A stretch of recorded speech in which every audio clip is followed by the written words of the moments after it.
प्रणाम। सो सुनार की और एक लोहार की, ये कहावत तो आपने सुनी है ना। तो जो ज्ञान हम आपको इस वीडियो में प्रस्तुत करने वाले हैं, ये बड़ा महत्वपूर्ण ज्ञान है। सारे ज्ञान को एक तरफ रखो और जो ज्ञान आपको इस वीडियो में प्राप्त होने वाला है, इसे एक तरफ रखो। इसकी तुलना नहीं की जा सकती किसी अन्य ज्ञान के साथ, क्योंकि इस ज्ञान को प्राप्त करने के बाद हमारी जो अज्ञान ग्रंथि होती है, उसका भेदन होता है, वो टूटती है, वो नष्ट होती है। और जब अज्ञान ग्रंथि नष्ट हो जाती है तो बात बनती है। तो साधकों, प्रश्न रामचंद्र का अगस्त्य ऋषि के सामने कि हे मुनि, आप कहते हो कि यह काया जड़ है, पत्थर रूप है, इसे तो सुख दुख का अनुभव नहीं होता है। शव हमारे सामने पड़ा होता है, तो क्या शव को सुख और दुख का अनुभव होता है? नहीं होता है। और आपने यह भी कहा कि जो परमात्म तत्व है आत्मा, उसे भी सुख और दुख का कोई लेना देना नहीं है। वो इस सब के चक्कर में नहीं फंसता। वह तो विशुद्ध है, वह गुणातीत है, निर्लिप्त है। तो जो सीता के हरण के बाद मुझे दुख हो रहा है, ये किसे हो रहा है? मेरे शरीर को तो होता नहीं है, आपने कहा। और जो भीतर शिव है, सच्चिदानंद स्वरूप है, उसे भी दुख नहीं होता। तो है मुनि, ये वास्तव में दुख मुझे हो कहाँ रहा है? ये मुझे यानी किसको दुख हो रहा है? मुझे समझाएं। आपकी बातें मुझे मेरी समझ में नहीं आ रही। तो साधकों, हम आपको यही ज्ञान इस वीडियो में देने वाले हैं। यथाशक्ति हम समझाने का प्रयास करेंगे। ना समझ आए तो कमेंट सेक्शन के माध्यम से इसे पुनः पूछें। आपकी जिज्ञासा होनी चाहिए। हम तत्पर बैठे हैं, यहाँ वीडियो का निर्माण करते चले जाएंगे। अंत समय तक ये निर्माण होता रहेगा। आप देखें या ना देखें, ये शंकर जी का यज्ञ है, ये तो निरंतर चलता ही चला जाएगा। आप सबका आशीर्वाद चाहिए। तो साधकों, सबसे पहले मैं आपको बताना चाहता हूं वही ज्ञान जो अगस्त्य जी ने रामचंद्र को भाव के साथ मैं आपको समझाने का प्रयास करता हूं। परमात्मा शंकर जी की दो शक्तियां,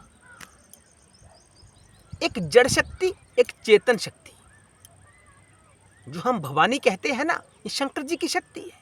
इसके कई स्वरूप होते हैं, उसमें से हम इस वीडियो में दो का वर्णन कर रहे हैं, जड़ शक्ति और चेतन शक्ति। जब जब शंकर जी की कृपा से, परमात्मा की कृपा से जड़ और चेतन का योग होता है, तो चतुष्टय का निर्माण होता है। चतुष्टय यानी मन, बुद्धि, चित्त और अहंकार। ठीक इसका निर्माण होता है। कैसे? जब जड़ चेतन का योग होता है। प्रकृति क्या है? जड़। ये प्रकृति पंच महाभौतिक क्या है? ये जड़ है। इसका जब चेतन तत्व के साथ योग होता है तो चतुष्टय का निर्माण होता है, यानी मन, बुद्धि, चित्त, अहंकार का निर्माण होता है, अंतःकरण का निर्माण होता है। इसी को अंतःकरण कहा जाता है। मन, बुद्धि, चित्त, अहंकार के योग को अंतःकरण कहा जाता है। और इस अंतःकरण में जब क्षेत्रज्ञ का प्रतिबिंब पड़ता है, प्रतिबिंब पड़ता है किसका? क्षेत्रज्ञ। अब प्रश्न उठता कि क्षेत्रज्ञ क्या होता है? क्षेत्रज्ञ, हमने आपको कहा कि आत्मा सर्वत्र व्याप्त है। इस विश्व में या विश्व से बाहर जहां कहीं भी आपकी बुद्धि जाती है या बुद्धि जहां तक नहीं पहुंच पाती, प्रत्येक स्थान पर आत्मा विराजमान है, यानी परमात्मा विराजमान है। अब हमारा शरीर तो छोटा सा है, तो आत्मा तो इस शरीर के भीतर भी है ना। तो आत्मा का जो अंश, आत्मा तो हर जगह है, लेकिन जो अंश आपके शरीर के भीतर है उसे क्षेत्रज्ञ कहा जाता है। जो विस्तृत भाव है उस भाव के साथ उसी तत्व को परमात्मा कहा जाता है, और जो उस परमात्मा का भाग आपके शरीर में है उसे आत्मा कहा जाता है, उसे क्षेत्रज्ञ कहा जाता है। उसके संपर्क होता है किसके साथ? अंतःकरण के साथ। तो अंतःकरण यानी एक्टिवेट हो जाता है, वो सक्रिय हो जाता है, कार्य करना आरंभ कर देता है। बुद्धि भी कार्य करना आरंभ कर देती है, मन भी कार्य करना शुरू कर देता है, चित्त भी कार्य करता है, और अहंकार भी कार्य प्रबल हो जाता है। और जो इंद्रियों का निर्माण होता है, साथ में इंद्रियां कर्म करने लगती हैं, मन में संकल्प विकल्प होता है, बुद्धि निर्णय करती है, कर्म इंद्रियां कार्य करती हैं, और उन्हीं कर्मों के चक्र में हमारा अंतःकरण फंस जाता है।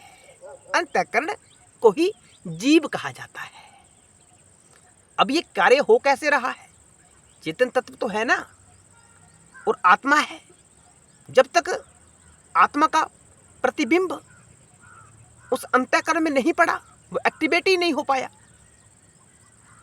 उसके एक्टिवेशन के लिए आत्मा का होना जरूरी है। लेकिन जीव को लगता है अहंकार के कारण, मन बुद्धि चित्त अहंकार के कारण इस चतुष्टय को लगता है कि मेरा भिन्न अस्तित्व है, मैं उस परमात्मा से भिन्न हूं, लेकिन परमात्मा के कारण ही वो है, लेकिन उसे लगता है मैं परमात्मा से भिन्न हूं, मुझे बनाने वाला कोई दूसरा परमात्मा तत्व है, मेरा अलग अस्तित्व है। यही अज्ञान है, और वो अज्ञानता के कारण कर्म करता रहता है। जो भी कर्म करता है, जो भी देखता है, जो भी सुनता है, जो स्पर्श करता है, उसका संबंध स्वयं से जोड़ लेता है, अपने अहंकार के साथ जोड़ लेता है, और अच्छे बुरे कर्म करता है। अहंकार के कारण स्वयं से जोड़ा हुआ है, इसलिए वो भोक्ता हो जाता है उन कर्मों का।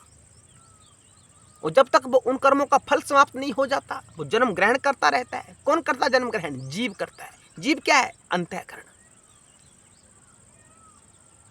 तो सुख दुख का भोक्ता अंतःकरण रूपी जीव होता है। आत्मा को दुख नहीं होता, शरीर को भी दुख नहीं होता, लेकिन जो भीतर मन बुद्धि चित्त अहंकार है, ये उसने स्वयं को भोक्ता माना है, कर्ता माना है, उसी कारण से दुख हो रहा है। बात समझ में आ रही है ना? ये थोड़ी गहरी वार्ता है। हो सकता है हमें आपको समझाना ना आए, हमने कुछ ऐसे शब्दों का प्रयोग कर दिया हो जो आपकी समझ में ना आए, तो साधकों कमेंट सेक्शन के माध्यम से पुनः आप पूछते रहिए। हम आपकी सेवा में हमेशा के लिए हाजिर हैं। आशा है आपको वीडियो अच्छा लगा होगा।